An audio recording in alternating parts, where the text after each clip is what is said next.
الله من الشيطان الرجيم. بسم الله الرحمن الرحيم. السلام عليكم ورحمة الله. الحمد لله رب العالمين، والصلاة والسلام على أشرف الأنبياء والمرسلين وعلى آله وصحبه أجمعين. Alhamdulillah, sekali lagi kita bertemu di episod yang ke-21 dalam siri Tazkirah Ramadan untuk tahun ini, tahun 2024. Dan sebagaimana yang saya sebutkan sebelum ni, insyaAllah untuk beberapa episod yang akan datang, kita akan memfokuskan kepada perkara yang sangat penting, iaitu kedudukan ataupun peranan Al-Quran dalam penterbiahan dan pembangunan diri kita dan anak-anak kita, dalam menjadikan diri kita hamba Allah yang sebenarnya. Dalam nak menjadi hamba Rabbani, kita nak meneliti di manakah peranan Al-Quran itu. Saya banyak merujuk dalam perbincangan ini dari buku yang ditulis oleh Dr. Majdi Al-Hilali. Beberapa buku yang ditulis tentang Al-Quran dan Tarbiyah, dan antaranya yang diterjemahkan oleh Ustaz Muhammad Lili Nur Aulia bertajuk Jalin Hubungan Antara Hatimu dengan Al-Quran. Buku ni sangat baik, tak tebal pun, tapi dia mengandungi ketukan-ketukan yang jujur seorang murabbi yang mengajak kita mengembalikan diri kita kepada Al-Quran sebagai sumber utama dalam mentarbiah diri kita, dan dasar ataupun tunjang tarbiah manusia ini adalah pentarbiahan hati dia dan pembinaan iman dia. Dan pembinaan iman pula berasaskan dua dasar iman yang sangat penting, iaitu iman billah dan iman bil akhirah. Kerana ini adalah fokus Rasulullah SAW di tahap-tahap awal dakwah dan kerja-kerja tarbiyah pembentukan saf yang pertama di Mekah. Jadi kita tengok secara umumnya masyarakat Muslim, kita tidak tengok masyarakat lain. Masyarakat Muslim hari ini dalam keadaan terkeliru.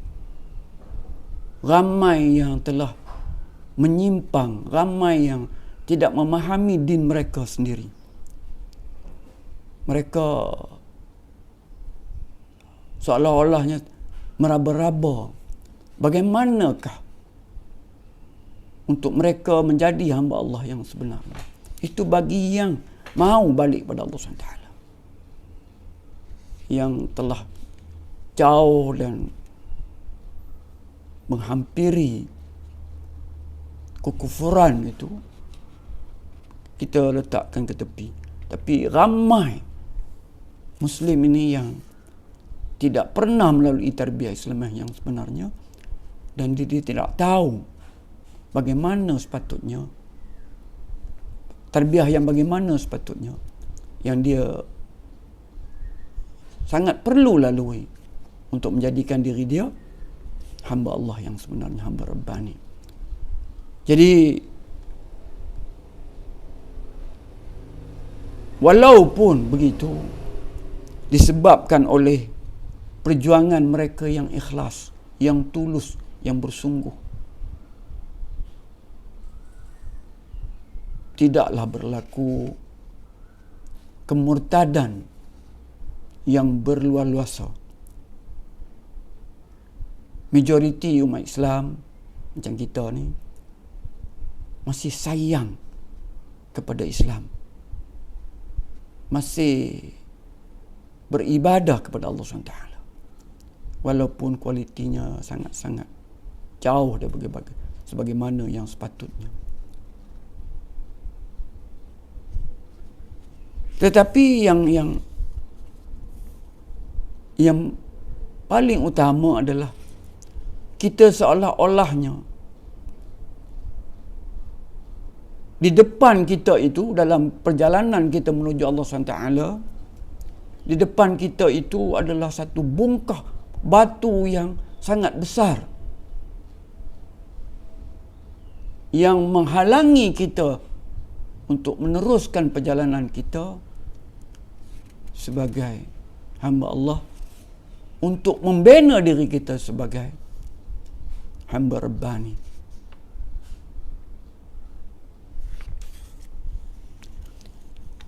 Jadi perkara yang pertama yang untuk kita sedari adalah, apa pun juga masalah kita hari ini, kita boleh namakan, kita boleh senaraikan pelbagai masalah umat Islam ini di pelbagai sudut, dan keadaan di Gaza ketika ini menunjukkan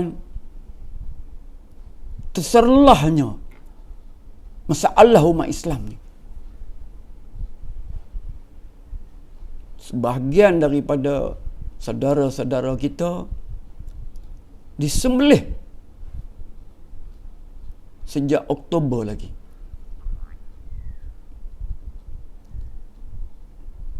Lebih 5 bulan. Kita seolah-olah kaku. Tapi walau bagaimanapun, masalah-masalah ekonomi, masalah kekuatan, masalah apa, para ulama telah menjelaskan bahawa masalah fundamentalnya adalah masalah keimanan kita.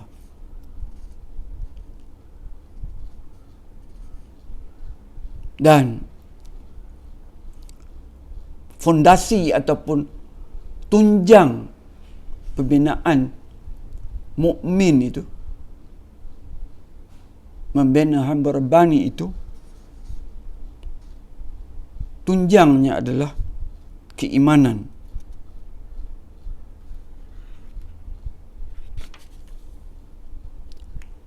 Jadi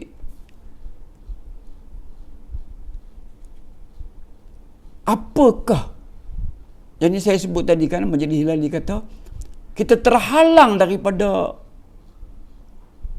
meneruskan perjalanan proses tarbiyah tu. Ada satu batu besar menghalang kita. Dan biasanya bila ada batu besar menghalang perjalanan ni, kita akan panggil jurutera, pakar-pakar supaya dapat kita ledakkan, kita pecahkan batu menghalang jalan itu. Jadi yang menghalang kita untuk membina iman kita yang sebenarnya adalah batu itu, halangan itu, dan tidak ada kekuatan lain untuk membersihkan halangan ini selain daripada Al-Quran. Ini yang kita nak kena yakin sungguh. Jadi secara ringkasnya saya ingin kongsikan apa kata Majlis Hilali ini. Kita kena bawa diri kita balik kepada Al-Quran dengan cara yang sepatutnya. Tidak mencukupi dengan kita banyak membaca Al-Quran, walaupun hanya sebahagian kecil daripada umat Islam ni yang membaca Al-Quran dalam bentuk rutin hariannya. Dalam ramai yang membaca itu, dan bulan Ramadan lebih ramai yang kita datang kepada Al-Quran, membaca Al-Quran. Lebih ramai pula yang membaca tidak memahaminya. Dan di kalangan yang tidak faham itu pula, bilangan yang faham itu pula tidak punya kekuatan untuk merealisasikan Al-Quran. Dan antara puncanya, sebagai kesimpulan episod 21 ini, kita nak kena tengok adakah kita ini terhalang daripada dapat merasai ayat-ayat Al-Quran itu, dan adakah kita meyakini sungguh-sungguh proses tarbiyah yang patut kita lalu, yang wajar kita lalui, yang wajib kita lalui, mestilah berasaskan Al-Quran.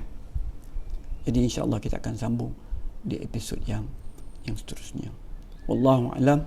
Assalamualaikum warahmatullahi wabarakatuh.